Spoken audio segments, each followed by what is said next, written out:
kind of crawl my way out of it, because I literally woke up one morning is like, put me in the freaking trash can. I don't even know what this is possibly worth. Like, why am I doing this every day? And I felt like it felt like Groundhog Day. I felt like a piece of shit. I just, and I had like the good life. That's the stupid thing. Like, I had a really good life, but my soul just was like, felt like I was just on this stupid freaking hamster wheel that I couldn't get off of. And, what's it all for?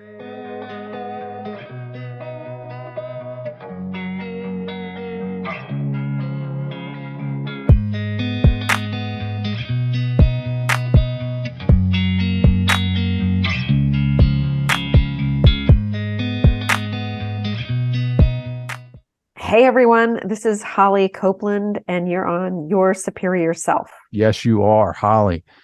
Thank you for taking the time. I saw you on one of my buddies' podcast, Next Level Soul, Alex's amazing show, YouTube channel. And I was like, you know what? She's vibing with what I'm about in consciousness and my vibration. So I was like, Holly's got to come on the show. So thank you for taking the time. Awesome. Well, I'm super excited to be here. Thank you so much. Sure. I loved chatting with Alex as well. So super Um, excited to talk to you. yeah. I think what resonated with me was like and I think what can resonate with a lot of people is that, you were in a career at one point and living the dream life. And next thing you know, something happens and it all changes. So let's give the people some context and maybe some idea about what happened. Yeah. Okay. So yes, in fact, I was working for largest nonprofit in the world, the Nature Conservancy, conservation nonprofit. And I was a biologist working for them. And I thought that that's the career I would have. I mean, I'd done that in school. I thought, oh, this is my career. It was by every respect a dream job. I mean, it's a great organization. I love the work they do. And I was kind of living the dream in a sense, right? Just checking the boxes.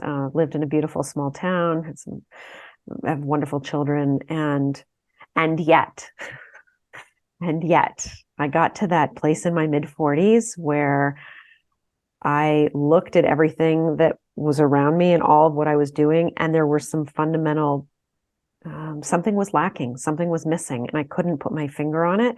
But one of them was that I'd gotten up every morning to do this job, and I felt like I was doing my part to help the planet. And I had, for a long time, that had really motivated me. And there was a despair that had set in, and it was a basic feeling of there will never be enough. Like, there will never be enough time, money, or resources to save the planet at this rate we're going. And I wanted it to be true, that it felt like I was doing my part, and it would, like, we'd someday get ahead. We'd someday like get ahead of all the development and all of what humanity was doing. But for me, it felt like it wasn't enough. And it kind of put me I was in despair and also in personal crisis over that and my role and what I really wanted to do. What But pulled you out of also, that? yeah, well, so, and then I also got mold poisoning. So then let me also add in byline, I got really sick. Thanks to a bed that was very poorly made and had, basically there was a vinyl lining, and years of sleeping on that bed, mold was condensed on the inside of it. And so I had this health crisis, and I had to figure out what was wrong. And that's a whole nother story. But bottom line is, I, with the help of amazing functional medicine doctors and biohacking and people like Dave Asprey, and listening to their mold stories and doing like all this research around it, started to figure that out and get well.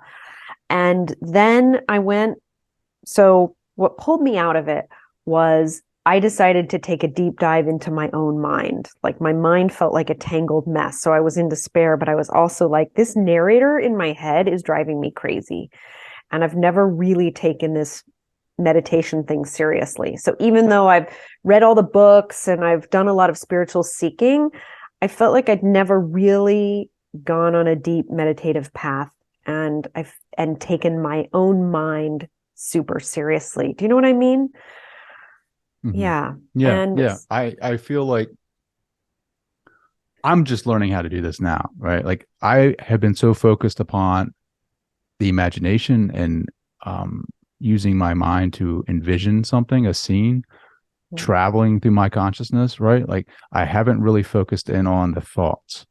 So like when I just focus on the breath and allow, like just objectively observe the thoughts, I find stuff pops up, like things come up out of my body that I don't know where they come from. Maybe it's just a years of like neglect, but I can feel it's almost like radiation, almost like of this energy that just wants to leave. But I feel like the thoughts, I don't know, maybe it's the programming, but just keeps everything compact in this body. I don't know. Did you experience anything like that?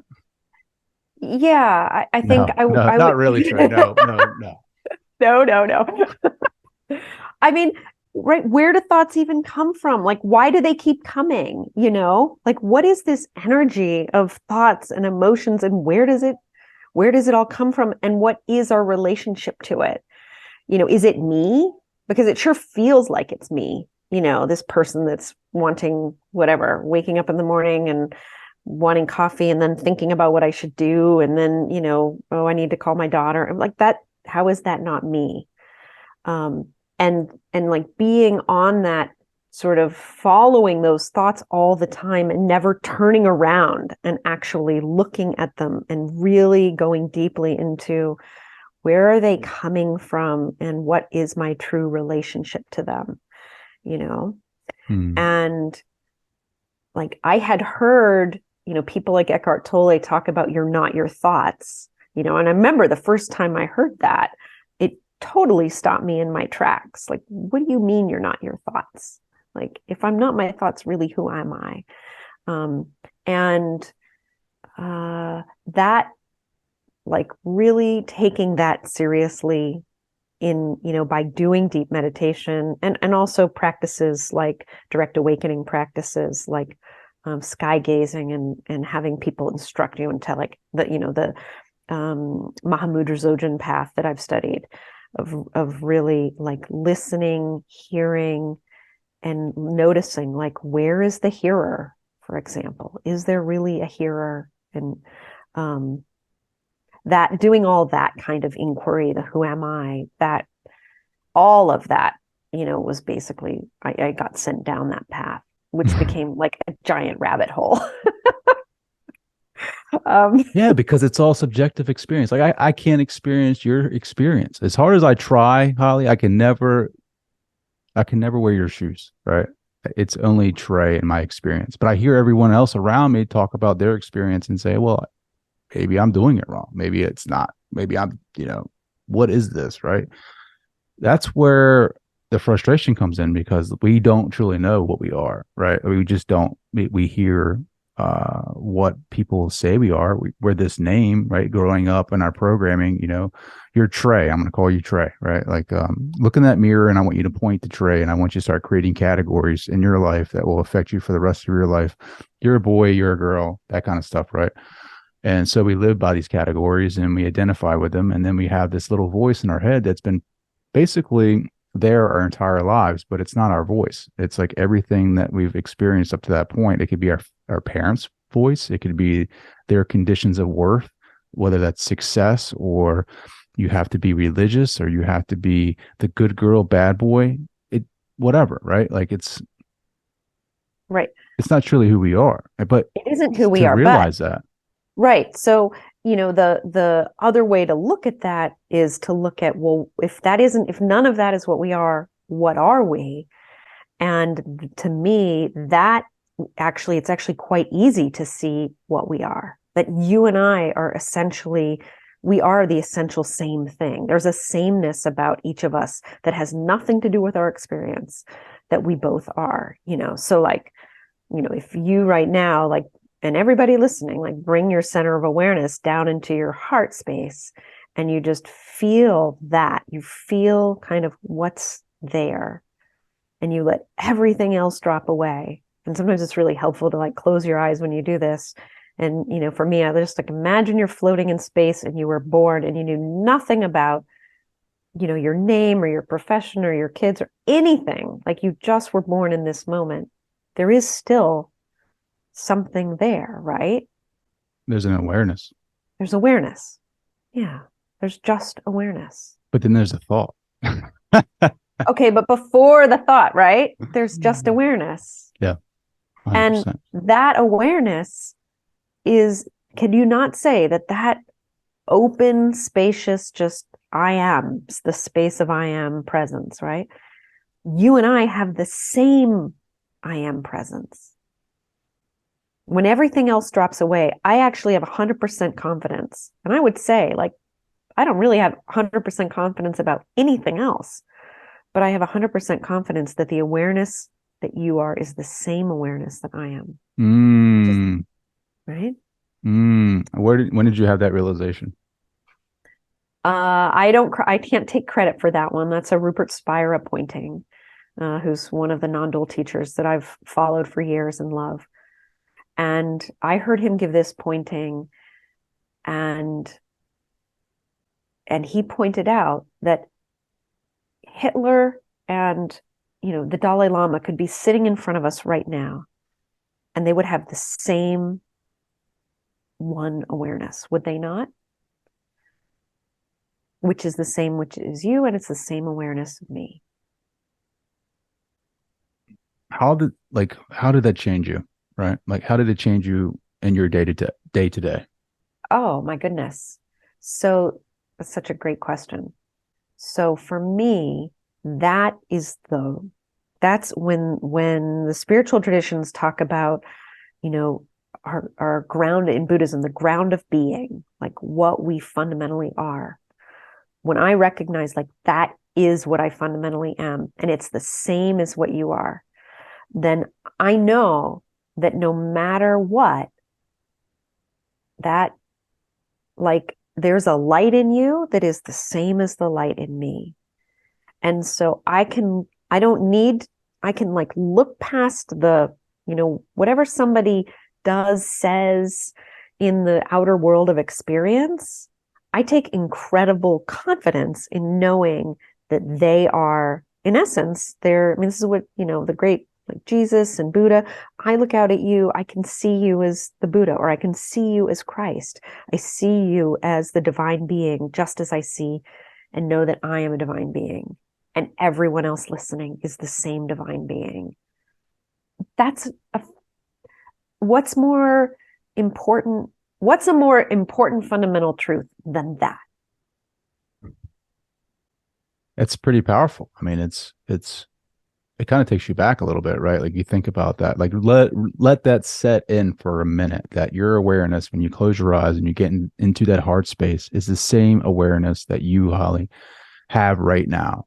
And the same awareness that whoever's listening to this right here, right now, like we're all that awareness. So why do we fight amongst ourselves, right? Like why do we create these characters? Why do we hate? Why do we create war? Like, I mean, obviously that's a huge question, but it's like, if we have that awareness, like even today, right now, right, you have this awareness. How will you carry that into your life? How will you react when someone cuts you off in traffic or you're diagnosed with cancer? Like, think about that, right? Like, how do you carry it over into trauma? Yeah, I don't, I exactly. don't know. I mean, it's just kind of like we are human beings, right? Like we fall asleep to that awareness. Like it's great, right? Like I feel great. Like after this conversation, I'm going to feel great. I'm going to feel energized. I probably won't go to sleep right away, but then there's tomorrow, right? And then I'll forget. So how do you remember that awareness? So you remember by one of my teachers does this practice of literally looking out at everybody he sees as the Buddha. And yeah, as a human being, you forget and then you remember again. And you just keep coming back to that knowing. For me, it's like living in my heart space. It's just like not dwelling in the mind and starting to train myself. My practice has been to train myself to live in the heart. not live in the mind, because the mind is the thing that is categorizing and judging and criticizing. That all comes from, I'm kind of putting my hands up here, that comes from this headspace that sees difference.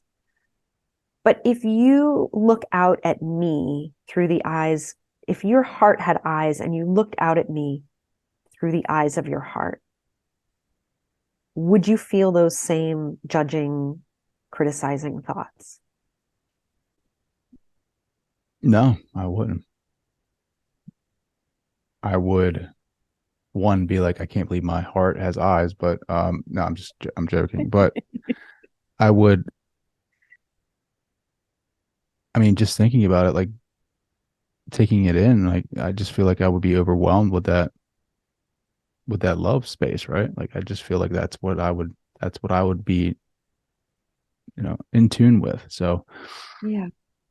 yeah, I mean, that's such a great answer.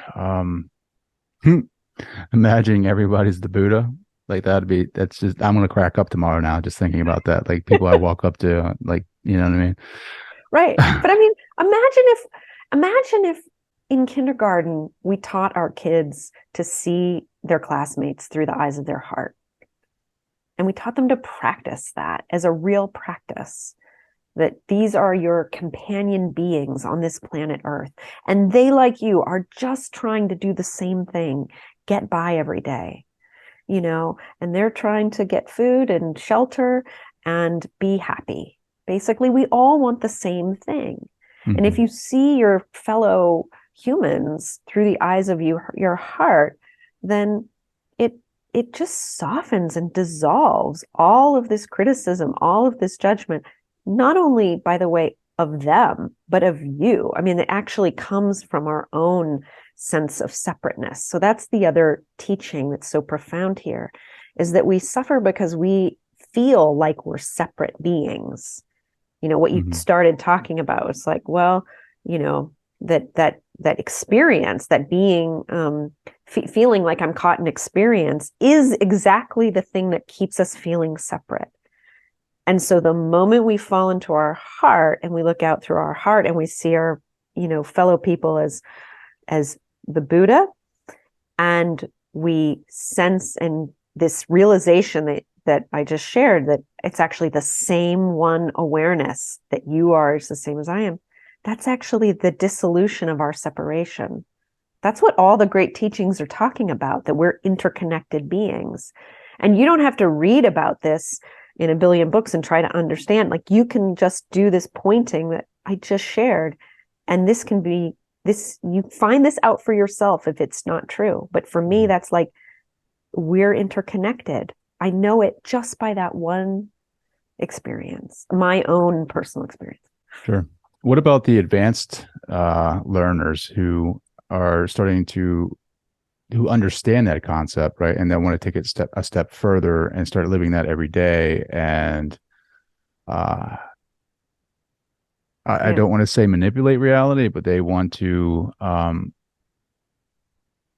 want to be enslaved by this reality, if that makes sense, right?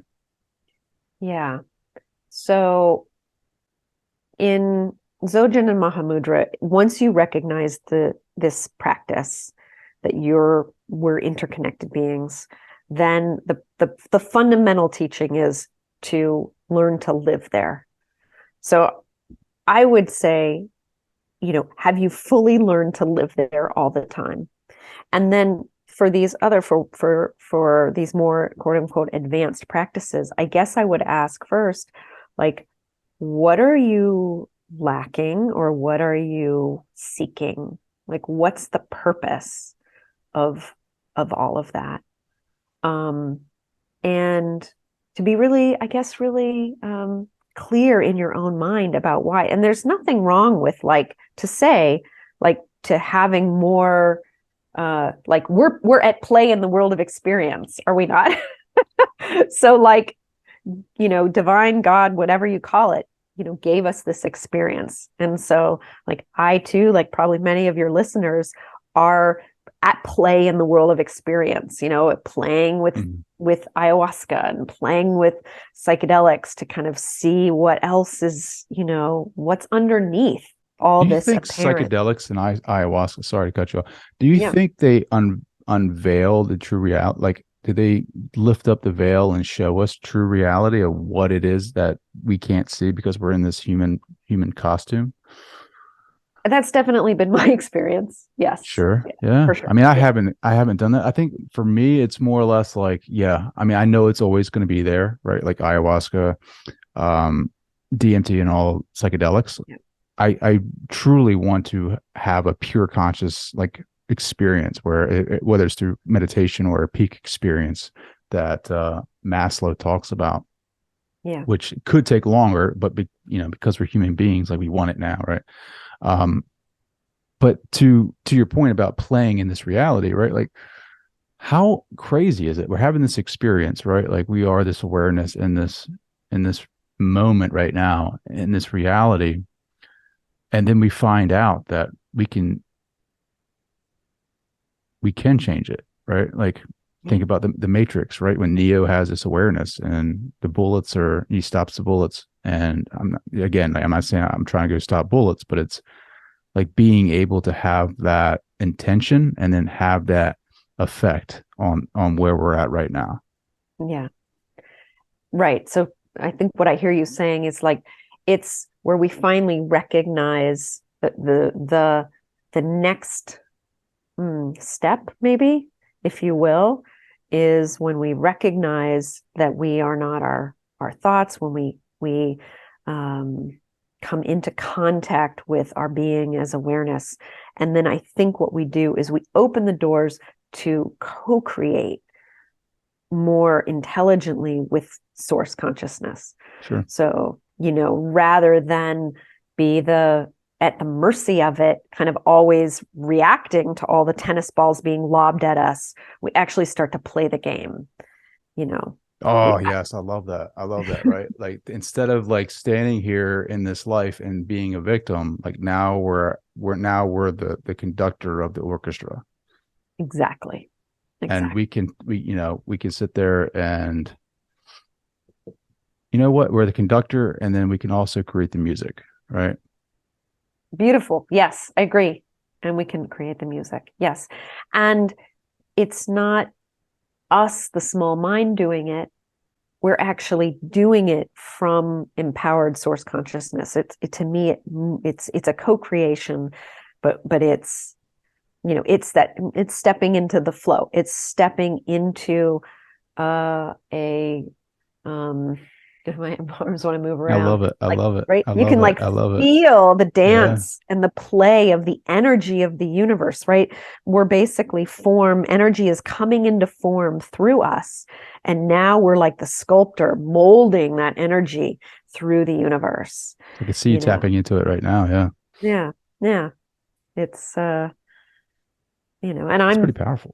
I'm still very much like everyone else, just learning to, how do I do that better? How do I do that? What else can I do? How do I go deeper with that? Through the tools of plant medicine, but I also use the tools of vibrational tools like tuning forks.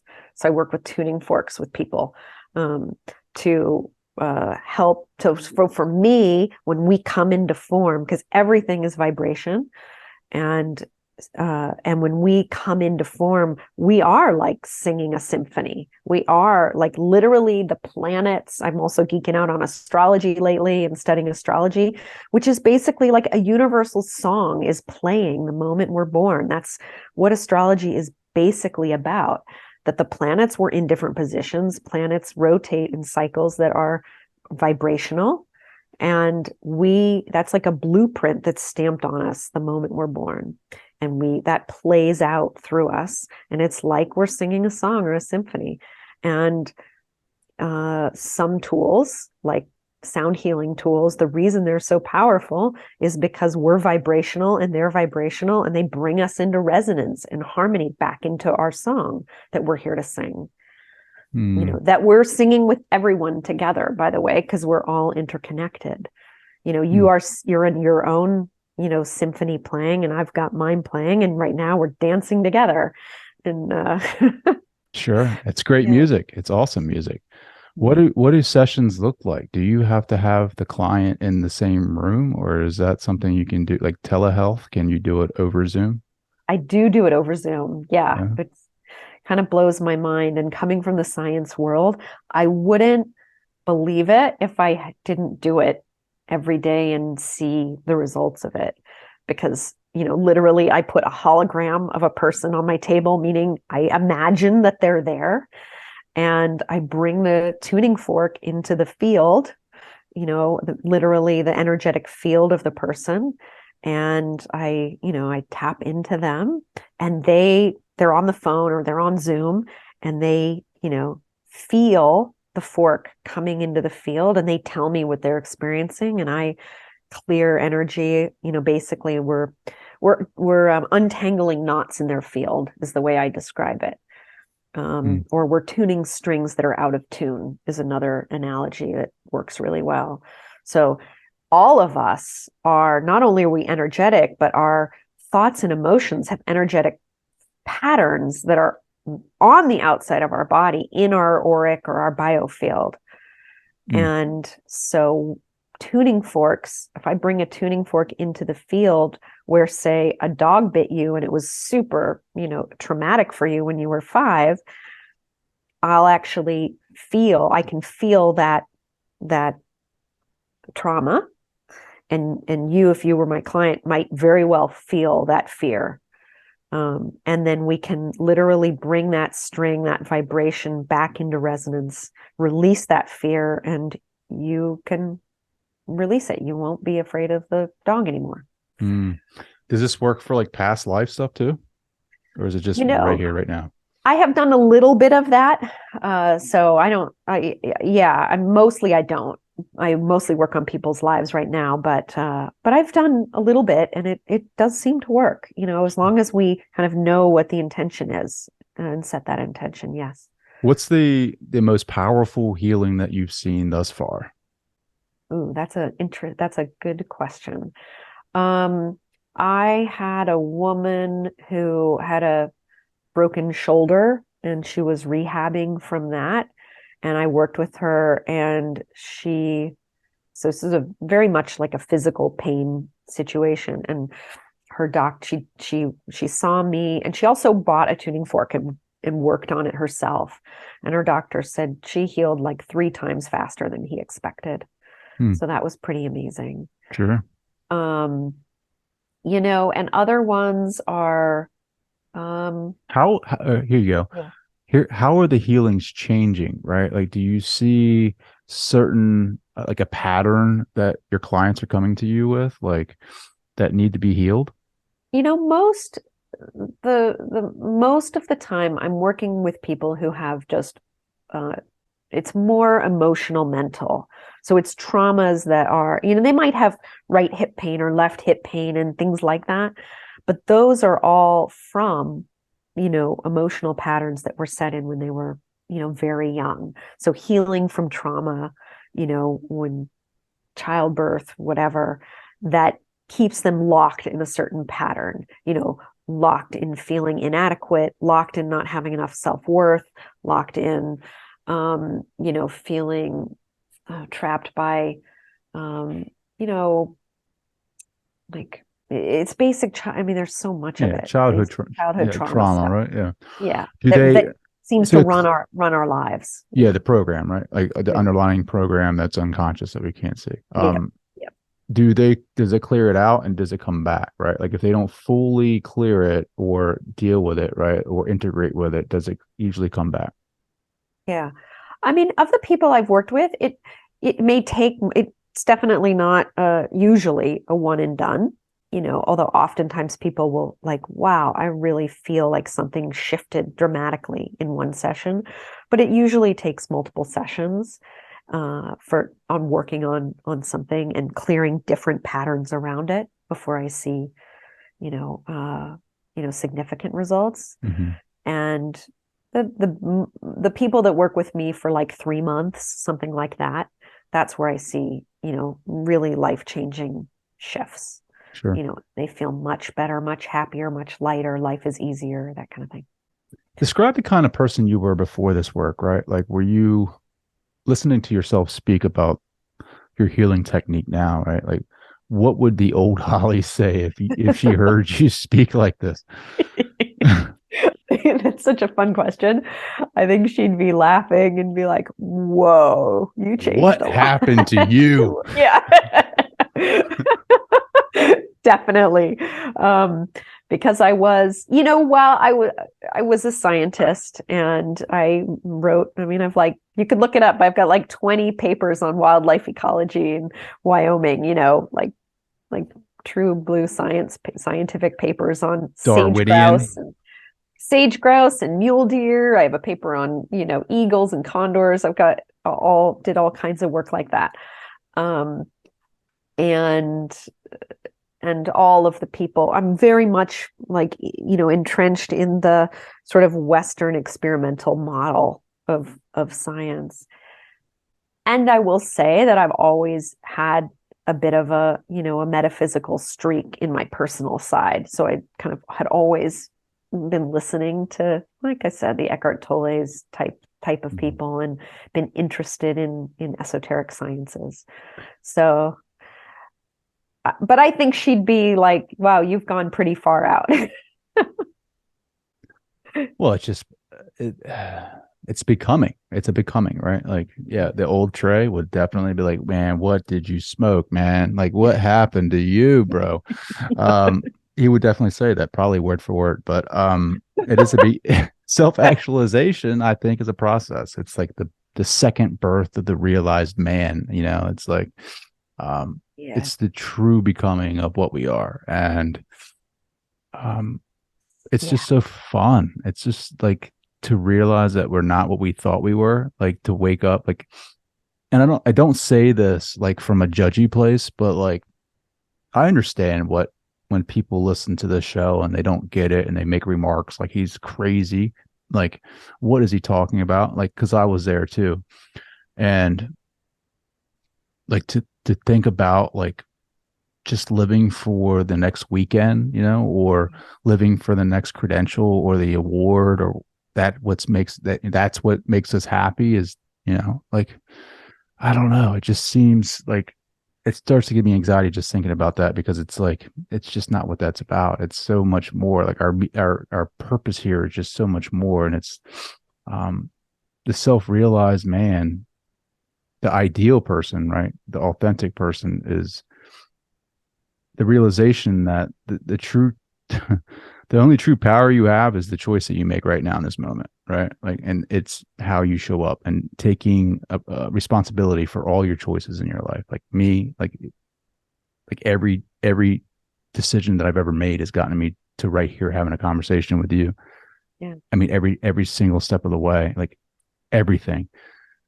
And then how do I show up in the next moment, right? Like, how do I show up in my interview with Holly, right? Like, do I wear the mask, right, of the stoic bro, or do I wear the mask of a vulnerable man who is just searching for truth, his subjective truth, his experience, his consciousness?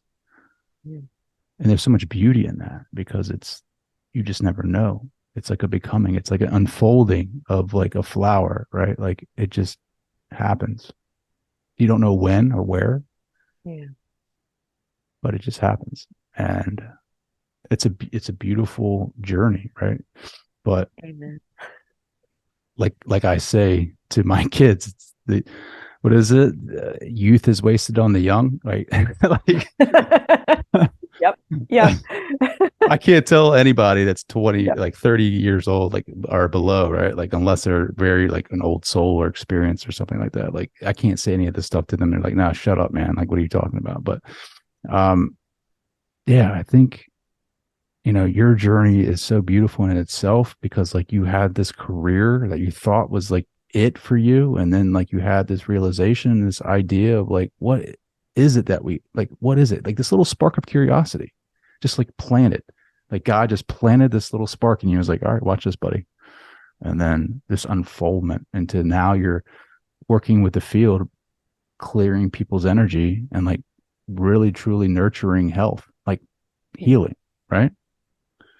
I mean, there's Yeah. beauty in that, right? Like, there's I don't know. I don't even know what else to say to that. Like, just drop the mic and just walk away. Like, and for me to be doing this, like somebody said this the other day, right? Like, and it makes so much sense to me. They're like, and maybe it has something to do with like past lives too, right? Like we have these desires in us and these patterns that just like to your point that keep repeating themselves in these lives that we should like. And like the more that we become conscious to them, the more opportunity we have to heal them. Like for me, this lady said, who has gifts, said that in a prior life, I started getting into the spirituality stuff, and I was a man of I don't know, status maybe. But when I started speaking in this, like people shunned me, and I lost all of that. And it was like I led the rest of my life in this like this place of like solitude because like no one wanted anything to do with me. And in this life, it's like I think people are ready to hear my truth or my experience, and they're ready to accept some of the ideas and philosophy that I speak about. And so, like, I have to like heal that trauma or that throat chakra energy that sometimes I feel there's a resistance there because of that past life. Now, whether that's true or false, I don't know. Like, I can't validate that, right? But it feels true to me, right? Like, yeah, that makes sense. Like, I've seen patterns in my life where I've uh, I muzzled myself because I didn't want to seem dumb, or I don't want to say something that I think will go against the grain of religion or what have you, because I'm afraid of being like, ostracized by society. And I could see that. I'm like, oh crap, man, it makes so much sense. But I think people need to have not just curiosity, but like bravery and experiencing themselves at the very subjective level, and like being okay with not knowing what's right, if that makes sense. Makes total sense. And I Yeah. just went on a total rant and down a rabbit hole, and I apologize. No, no, I love it. And I want to respond in a couple ways. I, I loved what you said about beauty and the beauty of the journey. And as you were describing that, and the beauty of being real, that's what I heard. The beauty of being real and authentic and your true self, and whatever that means for each of us. And my heart, just like what I could feel was like my heart literally swelling, connecting to you, like heart to heart. Like, yeah, man, that's it. That's what we're here for. And it literally, when I was, in the old life, trying to crawl my way out of it, because I was like, I literally woke up one morning is like, put me in the freaking trash can. I don't even know what this is possibly worth. Like, why am I doing this every day? And I felt like it felt like Groundhog Day. I felt like a piece of shit. I just, and I had like the good life. That's the stupid thing. Like, I had a Mhm. really good life, but my soul just was like, felt like I was just on this stupid freaking hamster wheel that I couldn't get off of. And, what's it all for?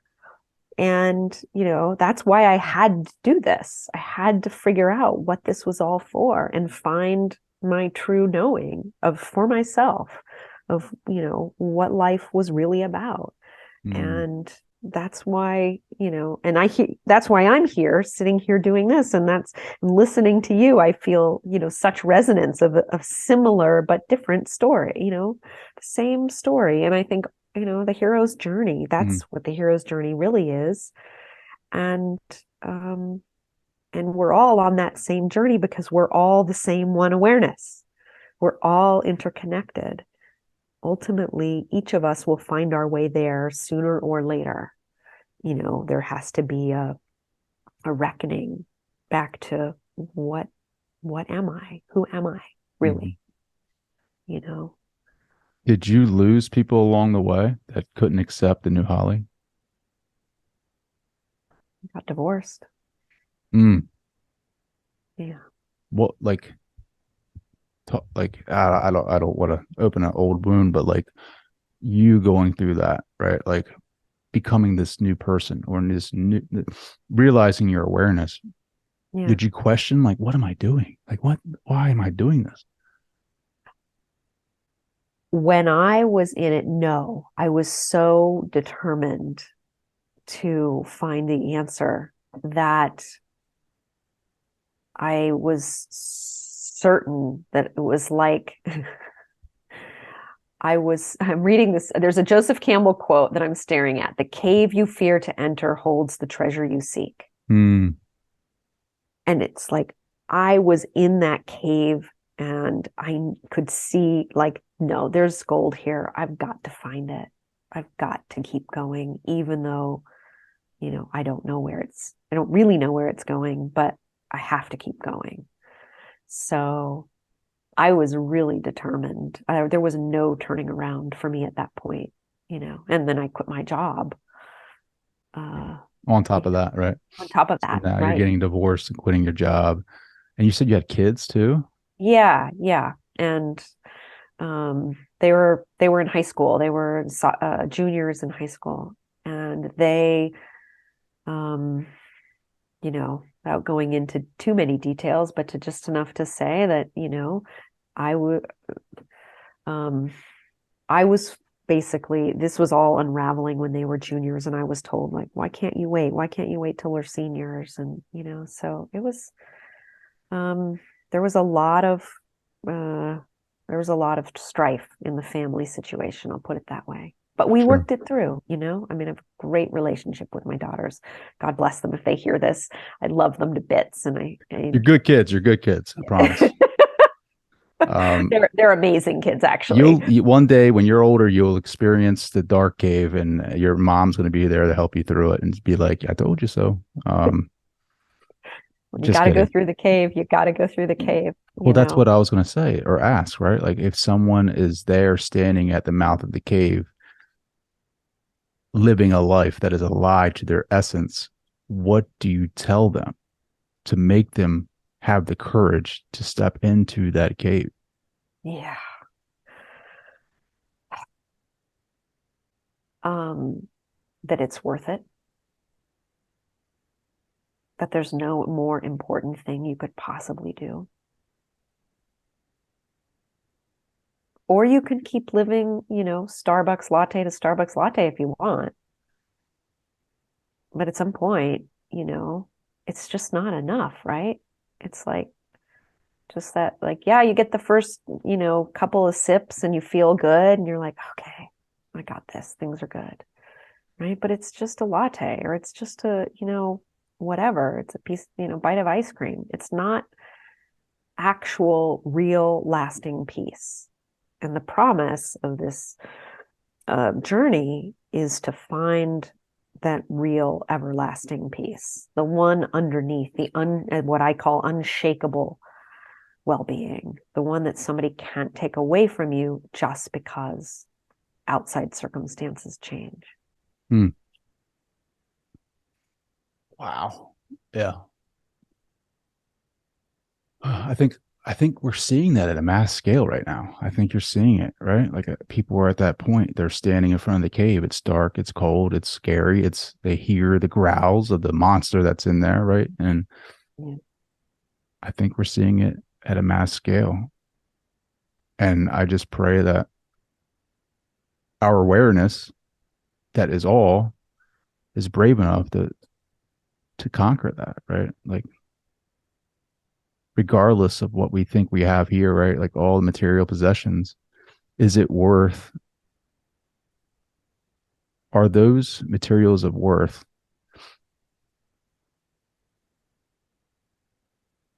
more meaningful than the essence of your being? What are you willing to sacrifice to experience yourself, your true self?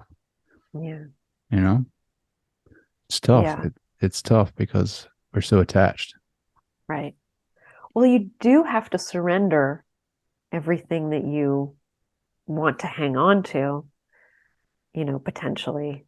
But then you get all of this back in spades, and it's all way more beautiful, and it all makes so much more sense. Describe it in one word, like what you feel today.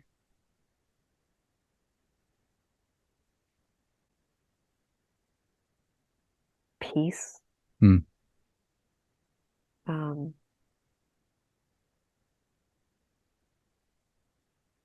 happiness, like like settled, you know, okay.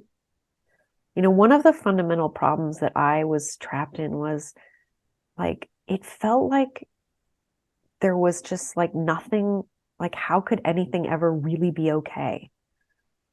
Like, I know that sounds weird, but it was like there was like, especially because I'm a sensitive person, and I think most people actually like I care really deeply about the environment. Like it really hurts me to see animals hurt and see forests cut down and to see what we're doing. And it felt like none of it was okay.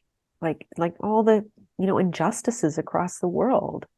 I mean, we're like, we're headed with like you know, um, a speeding bullet towards, towards a brick wall, Chaos, right? chaos, right? And it's like, how do I find the order, the divine beauty in all of this mass chaos? But You know, is it going through the chaos that is what is going to free us, right? Like, is it like that's the unknown. It's like, do we have to blow it all up for us to experience who we really are? Like, I don't know. I mean, it's mm, like, I mean, uh, like humanity at large, you mean? well, yeah. I mean, Yeah. at a larger scale, yeah, right. Like, do we just need to destroy everything for us to realize like what it is that we are, right? Like, I mean, is Yeah. that when we're finally going to learn? Like, Yeah. you Well, know, we've gotten pretty close. I mean, we're pretty, we've done a lot of horror, right? yeah. Yeah, yeah. I don't think so. I mean, I think we are, you said it earlier. I think we are, and from maybe it's because of the circles I walk in, but it feels like people are more and more and more waking up. Like there is a great turning. It feels that way to me. It really does. And I do think that we are going to see the shifts that we're seeing now are just the beginning, and the next, 10, 20 years will look radically different, and they will be far more awake.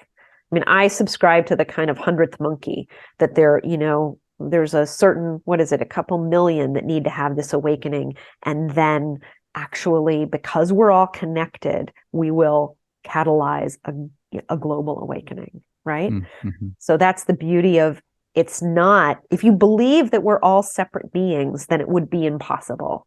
But we're not. We live in the quantum universe. And in the quantum universe, we're all connected.